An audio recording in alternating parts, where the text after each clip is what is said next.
l'adoration à ton Dieu ce matin. Alléluia.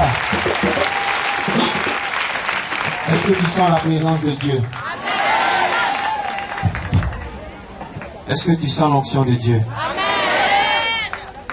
Le message que je vais te donner ce matin, peut-être qu'il va avoir moins d'alléluia.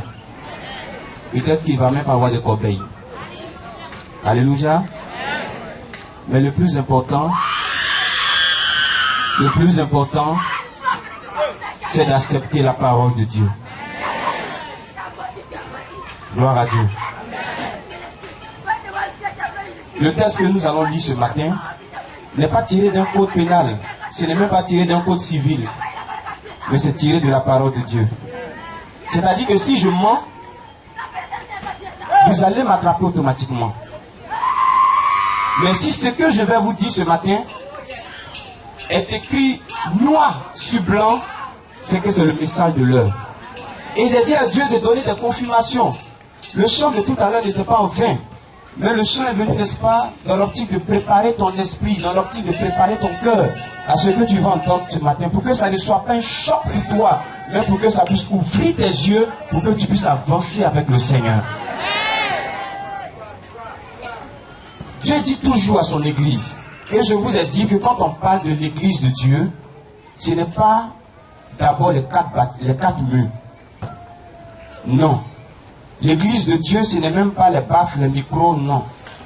L'église de Dieu, c'est l'ensemble de personnes qui se mettent, vous voyez, d'un même accord, pour adorer le vrai Dieu. Même s'ils sont 5, même s'ils sont 10, si l'objectif est bon, c'est l'église de Dieu qui est là. Ça n'a pas besoin d'une multitude. Alléluia. Donc c'est ça qui est l'église. Et Jésus rappelle toujours à son église de veiller et de prier. Pourquoi? Parce que le malin, il n'est pas mort, il est là. Son objectif, c'est comment il va vous dévorer. Mais il ne cherchera pas à manger votre chair. Parce qu'il n'a rien à faire avec la chair. C'est plutôt votre âme qu'il va chercher. Quand le sorcier veut tuer sa proie, avant qu'on dise que la personne n'existe plus, on a d'abord touché à son âme. Est-ce que vous me comprenez?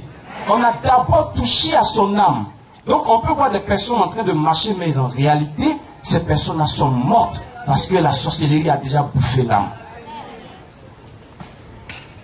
Le message de ce matin, c'est un message de réveil. C'est un message pour te permettre de ne pas dormir. Vous voyez, ces 10 vierges, elles étaient en route. Arrivées quelque part, on a commencé à dormir. Mais dans ces 10 vierges, il y avait 5 sages et il y avait 5 folles. Lorsque la voix s'est fait entendre que voici l'époux, vous savez qui est l'époux? C'est Jésus. C'est lui qui est l'époux de l'église. C'est pourquoi on appelait l'église épouse. Dans la parole de Dieu, vous allez voir qu'on appelait église épouse, parce que c'est lui qui est l'époux. Alors la voix a dit, voici l'époux, allez-y à sa rencontre. Amen. Et quand elles se sont réveillées, il y a 5 femmes simplement qui étaient disposées parce qu'elles avaient les lampes allumées, pendant que les 5 autres lampes n'étaient pas allumées parce que ça manquait d'huile, ça veut dire que ça manquait du Saint-Esprit. Et ces 5 autres ont perdu la voix, ont perdu le salut. Pourquoi? Parce qu'on était distrait. Pourquoi? Parce qu'on ne veillait pas à ce qui était essentiel. On regardait plutôt à ce qui était éphémère. Gloire à Dieu. Vous voulez comprendre la parole de Dieu ce matin? J'ai dit que peut-être qu'il n'y aura pas beaucoup d'amen. Peut-être que la corbeille sera vide. Mais peu importe. Le plus important, c'est que nous comprenions la pensée de Dieu. Quand tu es venu ici aujourd'hui, avant de partir à la maison, il faut que tu partes avec un plus. Le plus avec lequel tu vas partir, c'est un changement de cœur. Gloire à Dieu. Je ne sais pas à quel pourcentage tu te trouves dans ta vie chrétienne. Peut-être que certains parmi nous sont à 60%, d'autres à 50%, certains même à 40%, d'autres aussi à 70%. Mais la Bible dit que Dieu viendra chercher une église sans tache, ni ride, ni rien de semblable. Ça veut dire que nous devons tous parvenir à un pourcentage qui est égal à 100. C'est la cause pour laquelle Jésus tarde à venir. Sinon, ce n'est pas parce qu'il a menti. Ce n'est pas parce qu'il s'est trompé quand il a dit je vais revenir. Il peut venir même tout de suite. Mais est-ce que toi, tu as 100%? Jean-Baptiste qui a été décapité, quand on rentre dans l'île de l'Apocalypse, il a dit à Dieu, mais c'est quand tu vas nous faire justice? Il dit, attends d'abord, parce qu'il y a un certain nombre qui n'est pas encore entré dans la bergerie. Donc Jésus tarde à venir parce qu'il y a des cœurs ici présents qui n'ont pas encore accepté la nouvelle naissance.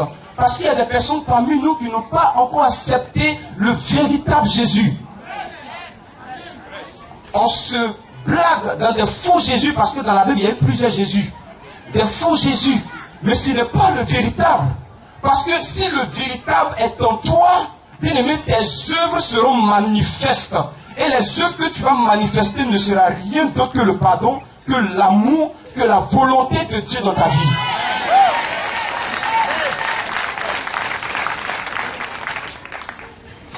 Lorsque le Fils t'a affranchi, tu n'es pas esclave du matériel. Parce que l'amour du matériel diminue dans ton cœur. Tu ne sais même plus souvent, même quand tu es malade. C'est après que tu te rends compte de ton état.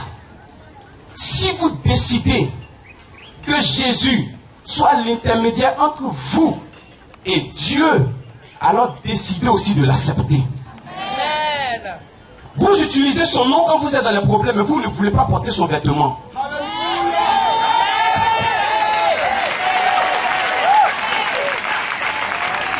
Quand un accident peut se produire, Seigneur Jésus, mais vous ne portez pas le vêtement parce que vous ne voulez pas marcher comme il veut. Ça ne sert à rien de dire je suis la femme du commandant si tu n'obéis pas à ton mari à la maison. Parce que tu te sers de ça pour qu'on t'ouvre les portes. Prêche, pasteur. Alléluia. Parce qu'on t'ouvre les portes, pour qu'on t'ouvre les portes. Si tu as accepté le nom Jésus, accepte aussi ses vêtements. Parce qu'il y a des vêtements du diable. Il y a certaines personnes parmi nous qui sont occasion de chute pour les autres. Jésus va vous demander compte un jour. Amen, pasteur. Un jour. Et c'est par moment à cause de vous que les autres n'ont pas envie de se convertir. Parce que quand on a arrêté à l'entrée de l'église, on voit que ce sont les mini-jets qui sont entrés. On dit, ah, tout ça dans l'église. Quand on a arrêté devant l'église, ce qu'on entend, ce sont les il paraît que, on dit que, c'est-à-dire que, mais il n'y a jamais Jésus dans ce que tu dis. Voici comment on reconnaît celui qui est de Dieu et celui qui n'est pas de Dieu. Il n'y a jamais Jésus dans ce qu'il dit.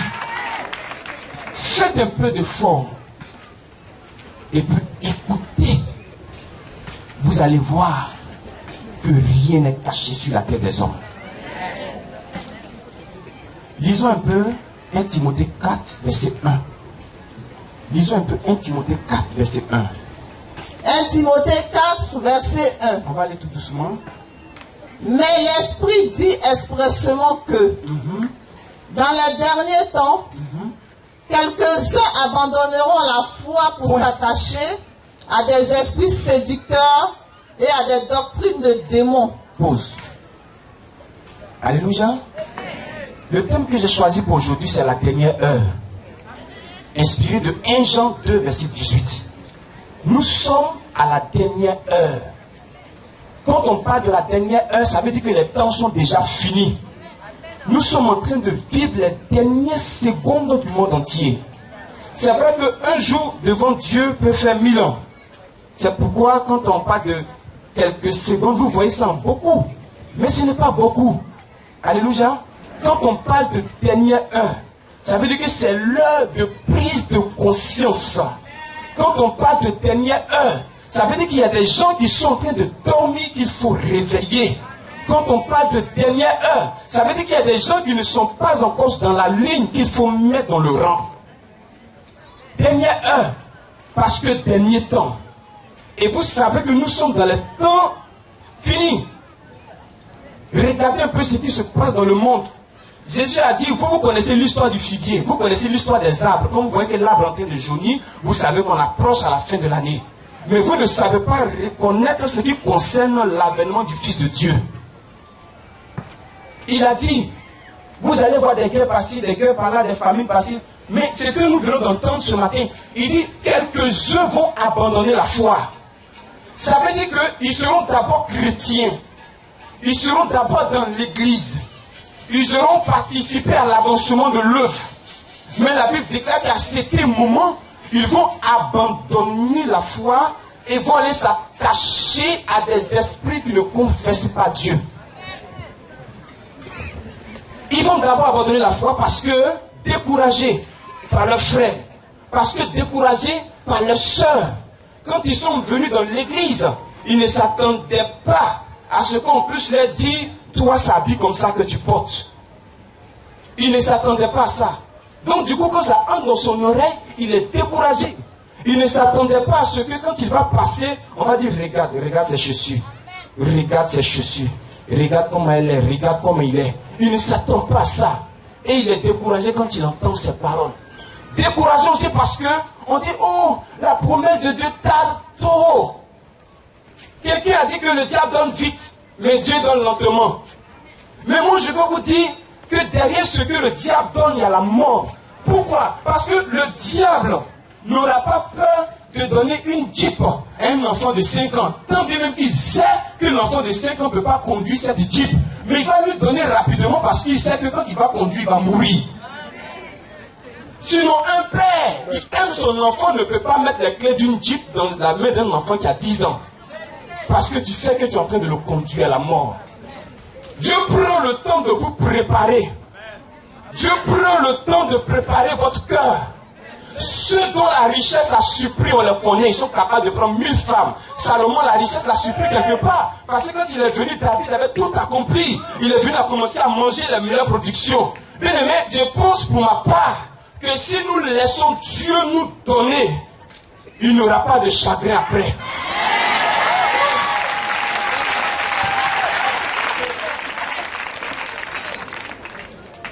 Le diable n'aura pas peur de te donner des milliers d'argent. Il peut même te donner une quantité d'argent, le point on finit parce qu'il sait que tu vas prendre 3 femmes. Parce qu'il sait que tout le temps tu seras dans les bois de nuit, tout le temps tu seras dans les maquis. Il sera prêt à te donner parce qu'il y a un objectif qu'il a déjà posé. Mais Dieu ne va pas te donner tant qu'il n'a pas encore enlevé l'amour des maquis dans ton cœur. Dieu ne va pas te donner tant qu'il n'a pas encore enlevé l'amour des bois de nuit. Tu es en bois de nuit vendredi, tu es à l'église samedi. Mais Dieu ne peut pas te donner. Il ne peut pas te donner. Dans les derniers temps, il a dit encore que beaucoup ne vont plus supporter la vérité de la parole de Dieu. Ils vont aller se chercher des docteurs pour venir enseigner ce qu'ils ont envie d'entendre. Moi, je n'ai pas envie de te dire ce que tu as envie d'entendre, mais j'ai envie de te dire ce que Dieu voudrait que tu entendes ce matin.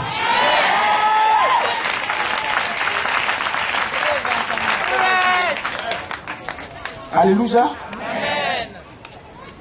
Pour bien comprendre ce qu'ils sont te dit, prenons encore Matthieu 7, verset 22. Tu vas encore comprendre davantage ce qu'ils sont te dit. Matthieu 7, verset 22. On va aller tout doucement. Matthieu 7, verset 22. Plusieurs me diront en ce jour-là, Seigneur, n'avons-nous pas prophétisé par ton nom?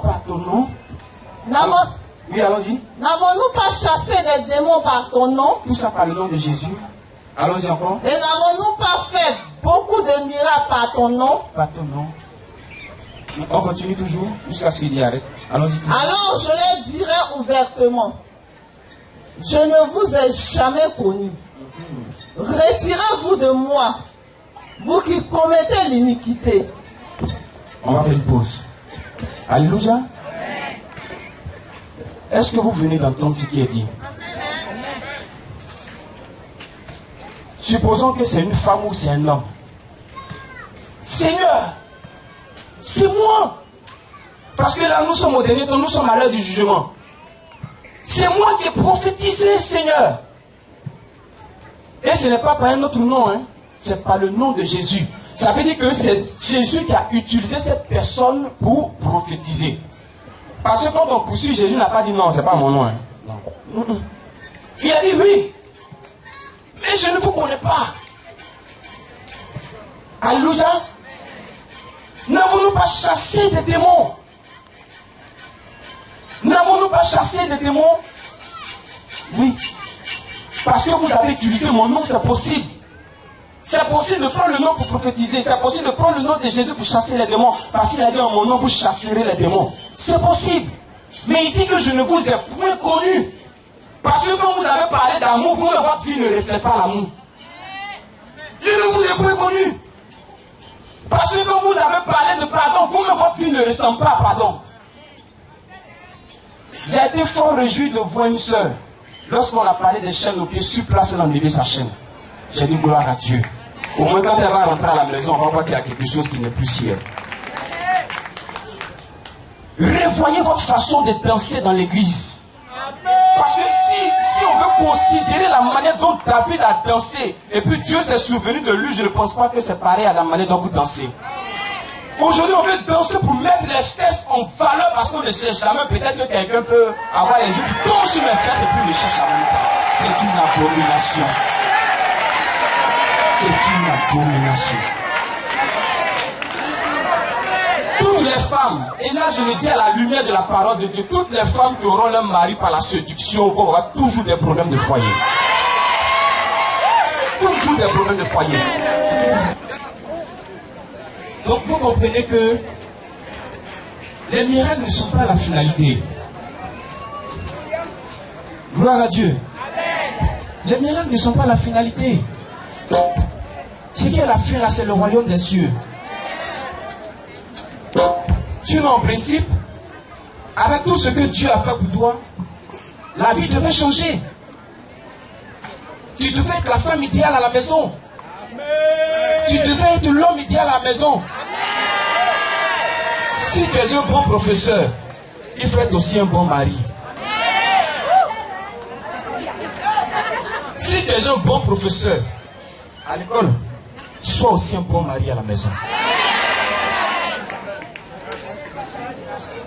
Parce que vous savez, les hommes aiment les miracles. Pourquoi? Parce que c'est ce qui frappe l'œil. C'est ce qui attire la foule. Mais Dieu regarde toujours ce que les hommes ne regardent pas.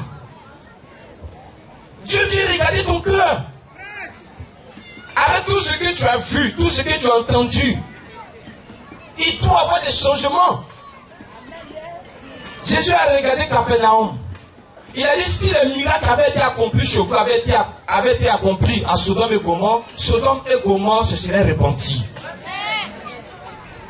Mais ce que vous voyez, vous n'êtes pas prêt pour vous repentir.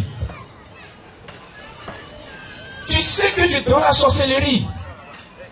Tout le monde dit Amen, toi aussi tu dis Amen. Prêche, pasteur. Non, c'est comme quelqu'un qui va à l'école. Depuis on parle à l'école, il n'a fait que dormir sur le banc. Arrive à la maison, il tonton, les enfants, il va laisser les petits, les enfants là. Tonton, bon arrivé, puis le contenu, il les fait à tout. Au lieu de dire qu'il est dormi en classe. Il fait à tout. Tu sais que c'est de toi il est question. Tout le monde dit Amen, toi aussi tu dis Amen. Que chacun passe sa vie en revue. Parce que si la finalité ce sont les miracles, vous n'avez pas gagné le royaume des cieux. Amen. Sinon ce qu'on vient de lire est faux. N'avons-nous pas fait des miracles? Ce sont les gens qui ont fait des miracles. Et c'est par le nom de Jésus, ce n'est pas par le nom de Satan. Ils ont chassé les démons. Dieu peut vous donner une capacité de chasser les démons. Sinon la parole de Dieu n'est pas vraie. Il a dit voici les signes qui accompagneront ceux qui auront cru. Il n'a pas dit ceux qui seront pasteurs. Il n'a pas dit ceux qui seront prophètes. Il dit ceux qui auront cru. Ceux qui auront cru ne déformons pas la parole de Dieu. Ne changeons pas les Écritures. La Bible dit que si tu ajoutes quelque chose, Dieu va te faire du mal. Si tu retranches quelque chose, il va aussi retrancher ta vie. Il faut dire ce que la parole de Dieu dit. Ceux qui auront cru. Donc Dieu peut te faire la grâce. Ce n'est qu'une simple grâce, mais ça ne garantit pas ton salut. Chasser les démons ne garantit pas le salut de quelqu'un. Faire des miracles ne garantit pas le salut de quelqu'un. Sinon, ces personnes n'allaient pas se plaindre. On n'allait pas les mettre à gauche. On allait les mettre à droite. Moi, je pense pour ma part que l'église doit être préparée pour l'enlèvement. Pour ne pas que quelqu'un soit supprimé au milieu de nous. Amen. Prêche, pasteur. Là encore, il faut savoir ce qui va se passer dans l'enlèvement. Il y a certains parmi nous qui ne savent même pas ce qu'est l'enlèvement. Mais on est dans l'église, quand on dit alléluia, je dis alléluia. Mais ils ne savent même pas qu'il y a un enlèvement qui arrive. Ils ne savent même pas qu'il y a Jésus qui va se pointer un jour à l'horizon pour dire je suis chez mes enfants. Ils ne savent pas. Où ces personnes vont se rendre compte là. Il y a son mari qui a disparu. Ou il y a sa femme qui a disparu. Il y a son enfant qui a disparu. Celui qui est plus là qui disparaît. Il va là, et il va aller faire des annonces pour dire je ne vois plus mon mari. Oh. Il va aller dire je ne vois plus ma femme. Ce n'est pas que tu ne le vois plus, c'est l'enlèvement qui a commencé. Gloire à Dieu. Quittons dans la distraction. Et cherchons ce qui concerne le royaume des cieux. Moi, je n'ai rien contre les miracles. Parce qu'une église qui est sans miracle, c'est une église qui est morte. C'est une église qui est morte. Les miracles, ce n'est jamais, je n'ai jamais, en aucun cas, j'ai dit les miracles sont une mauvaise chose. Ce n'est jamais mauvais. Jamais, jamais, jamais. Parce que Jésus, quand il est venu, il a fait les miracles. Mais Jésus ne s'est pas arrêté sur les miracles. Quand il a fini les miracles, il a donné la parole de Dieu. Quand il a donné la parole de Dieu, le peuple s'est divisé en trois.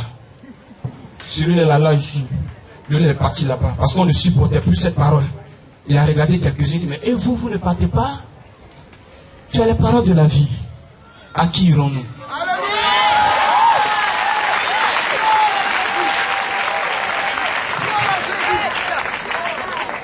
Dieu peut te donner l'onction. Il ne va jamais retirer cette onction. Prends une décision aujourd'hui. C'est aujourd'hui ou jamais. Parce que moi je pourrais dire à Jésus que je t'ai dit. Je t'ai dit. Vous savez pourquoi je vous donne ce message ce matin? Parce que cette nuit quand j'ai dormi, il y a quelqu'un qui était égaré. Mais on n'a pas parlé. Maintenant quand la personne, on n'a plus vu la personne, j'ai dit mais si je savais, j'allais lui dire que fallait faire comme ça, fallait faire comme ça. Et j'ai commencé à me lamenter. Parce que je ne lui ai pas dit que c'est comme ça qu'il faut faire, c'est comme ça qu'il faut faire. Et quelques minutes après, je revois la personne. Dieu dit, la personne est encore là. Parle à mes enfants, parle à mon peuple.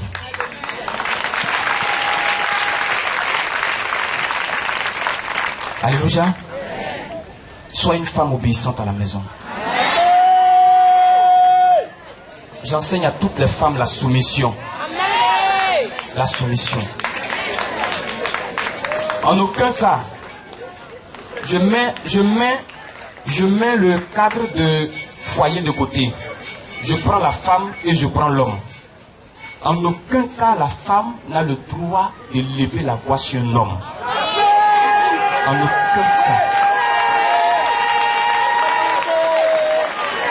En aucun cas. Ou du moins, si elle est convertie. Parce qu'une femme qui n'est pas convertie ne peut jamais accepter ça. C'est quelqu'un va prendre pour accepter ça. C'est quelqu'un. Il faut que Jésus lui donne ce cœur-là pour accepter la soumission. Tu ne peux pas faire ça. Maintenant, quand on vient dans le cadre du mariage, femme, tu n'as pas le droit d'élever la voix sur ton mari. Les femmes qui frappent leur mari, c'est une malédiction. Est-ce qu'on a compris, les femmes? Les femmes ont compris. Les femmes, faites attention. Quand on parle, taisez-vous. Ne parlez pas 3 fois, 4 fois, 5 fois.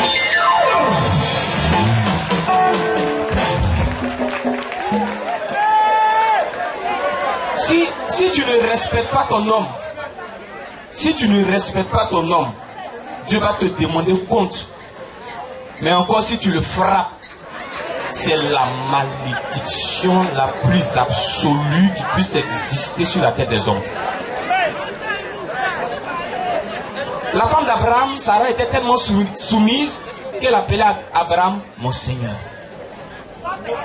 Elle n'a pas le droit. Elle n'a pas le droit. Je vais dire aux femmes de demander cette capacité à Dieu, de demander cette force à Dieu. Lorsque ton mari parle, baisse la tête, parle dans ton cœur.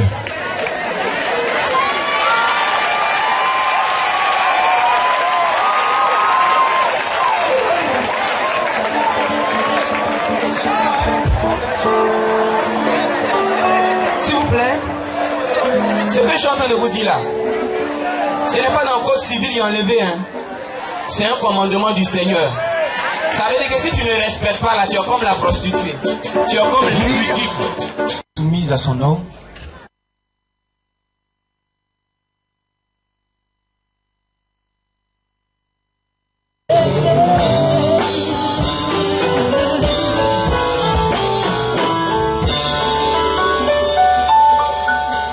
Gloire à Dieu. Donc, être soumise à son homme, ce n'est pas une histoire de code pénal ou de code civil. C'est quelque chose qui est écrit dans la parole de Dieu. Il faut se soumettre simplement. Parce que si tu te soumets à lui, je ne vois pas quel bel mec qui va venir mettre le pied dans ton foyer comme ça. C'est parce qu'il y a la porte ouverte qu'elle vient faire ça. Sinon, si tu es soumise là, c'est ton mari qui a fait ton palabre. Il va dire, maman, attends un peu. Attends un peu, l'homme quittera son père. Il va réciter la parole de Dieu pour lui donner. Alléluia. Apprenez. Demandez à Dieu. Il dit si quelqu'un manque de sagesse, il demande à Dieu avec foi. Donc si tu penses aussi que tu manques de soumission, demande à Dieu avec foi. Et il va te donner. Alléluia. Ce que Dieu a dit maintenant aux hommes, il a dit d'honorer les femmes.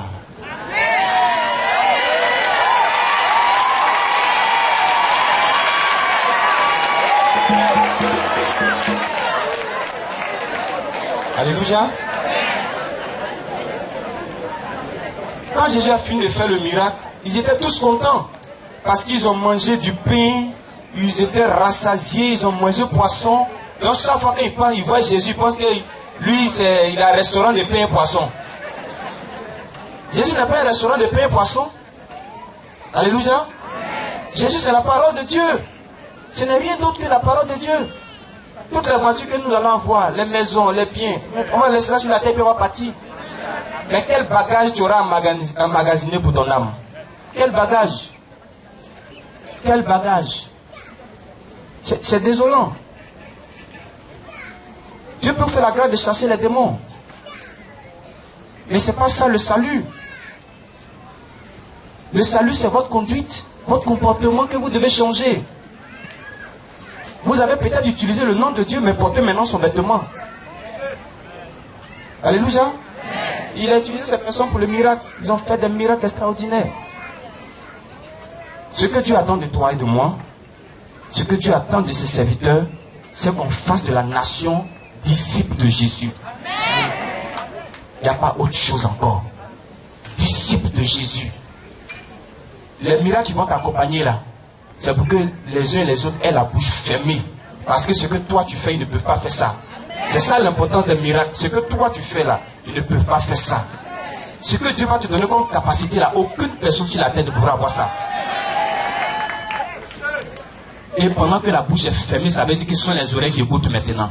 Il faut leur parler de la parole de Dieu. Il faut leur dire changer de vie, changer de comportement. Alléluia. Si nous voulons que Dieu bénisse la Côte d'Ivoire, que la corruption baisse, que la prostitution baisse, l'homosexualité, la bestialité, que ces choses-là baissent.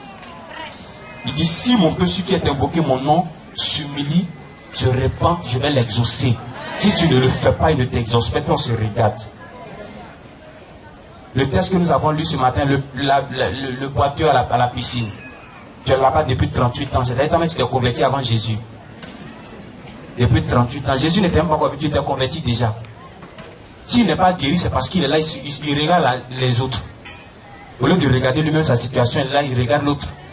Mais l'autre modèle est plus penché que moi. Donc, moi, on dit, mais ici, paradis, il y a plus grave que moi encore. Entre-temps, derrière lui, il y a un qui est déjà tombé. C'est ce qui se passe dans l'église. Au lieu de regarder ta situation, tu regardes la situation de l'autre.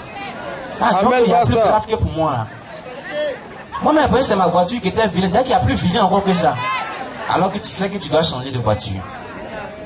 Alléluia. Maintenant, Jésus te demande, est-ce que tu veux être guéri? Et il y a des gens comme ça dans l'église. Il veut qu'on les pousse. Nous tous, on est au bord de l'eau, on a le même problème. Et puis, qui va les aider te pousser? Donc, nous, on n'a pas de problème. Nous, on vient te pousser. Et puis, nous, on est là au bord de l'eau. Donc, on pousse les gens. Nous, on est là pour pousser les gens. Nous ne sommes pas des pousse-poussements. Non, on n'est pas là. Il ne faut pas vivre de la poche des gens, il faut vivre de la poche de Dieu. Amen. Vivre de la poche de Dieu. C'est lui qui a dit demande et puis il va te donner. Ce n'est pas quelqu'un qui a dit ça. Demande, lui va te donner. Donc, hommes, honorez vos femmes. C'est aussi un commandement du Seigneur. Comme le péché de l'impudicité. Comme le péché du vol. C'est aussi un commandement du Seigneur. Il faut honorer la femme. Je n'ai pas besoin de définir ce qu'on appelle honorer. Vous connaissez ce qu'on appelle honorer. Il faut la mettre à sa place. Il faut lui donner l'honneur qu'il faut. Lorsque Adam a vu Ève, il dit, voici cette fois l'os de mes os. Apprends à dire à ta femme que tu es l'os de mes os. Tu es la chair de ma chair. Ça peut faire grandir l'amour dans le foyer. Ça peut consolider le foyer. Mais toujours tu es là. Toujours tu es là. Regardez comment elle est vilaine. Regardez nez là. Regardez bouche et oreille. Ce n'est pas ça honorer. On n'a pas dit qu'il faut insulter. On dit qu'il faut honorer. C'est-à-dire même si les autres disent c'est vilain, toi il faut dire c'est joli. Elle, je l'aime comme cela. Je l'aime comme cela. C'est ça là, mais il est vieux, puis il y a un même. C'est le nez pointu là même qui m'a attiré. C'est la bouche là même là qui m'a attiré. C'est le front là même, il est vieux même.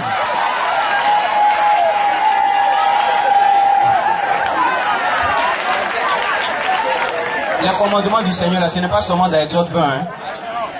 Je vous ai dit la dernière fois que le commandement du Seigneur, ça commence dans Genèse 4 d'Apocalypse. Il faut honorer ta femme, monsieur. Cher monsieur, honorez vos femmes s'il vous plaît. Tu es devant, elle est derrière, et puis elle est coup derrière toi. Laisse-la marcher un peu à côté de toi. Tu as honte ou bien? Laisse-la marcher un peu à côté de toi, monsieur.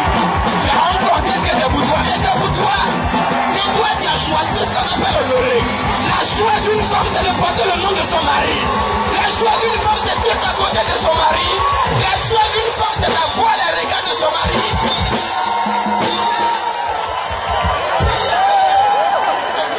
Alléluia. Oh, qui honore sa femme est égal à une femme soumise. Il faut honorer madame. Alléluia. Il faut l'honorer pas seulement devant les gens, mais à deux, il faut lui dire qu'elle compte aussi pour toi. Elle a besoin de l'entendre. Elle a besoin de le savoir. Si tu ne peux pas le faire, il fallait rester comme Paul. Lui, il sait qu'il ne peut pas faire. Il sait qu'il ne peut pas être un bon mari. Il a préféré rester dans son coin. Mais si tu as décidé de te marier, femme, soumets-toi, monsieur, il faut l'honorer. Il ne faut pas avoir peur, on dit c'est ta femme qui est là. Il y en a qui cachent les femmes. Pourquoi on les voit? Cache la fille là. Quoi. Nous tous on la voit, on va aller chez toi, mais on voit la femme. La femme que tu caches. Si tu es un homme au milieu de nous, avec une femme à la maison qui n'est pas encore dotée, je t'encourage à le faire.